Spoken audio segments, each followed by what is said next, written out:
மனிதனுக்கு 4448 வியாதிகள் வருகிறது என்று சித்த மருத்துவ நூல்களெல்லாம் நாளும் முறைசடைந்து கொண்டே இருக்கின்றன. வயதாகிவிட்டாலே கால்சியம் சத்து குறைபாடு காரணமாக கால்களெல்லாம் வலுவிழந்து போய்விடுகின்றன.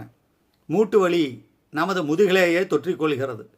நடமாடுவதில் சிரமம், இப்படி பல பிரச்சனைகள் இருக்கிற பொழுது அதற்கு எளிய கீரை முடக்கத்தான் கீரை. அந்த முடக்கத்தான் கீரையை வாரம் ஒரு முறை சாப்பிட்டு வந்தால் எலும்புகள் பலப்பெறும். முடக்கத்தான் தோசையினே வாரம் ஒரு தடவை சாப்பிடக்கூடிய வழக்கம் நமது பாட்டிமார்கள் வைத்திருந்தார்கள். இன்று அந்த வழக்கத்தை நாம் தள்ளி வைத்து விட்டோம், தள்ளுபடி செய்து விட்டோம். நாளும் ஒரு கீரையை நாம் உணவில் சேர்த்து கொண்டே வர வேண்டும்.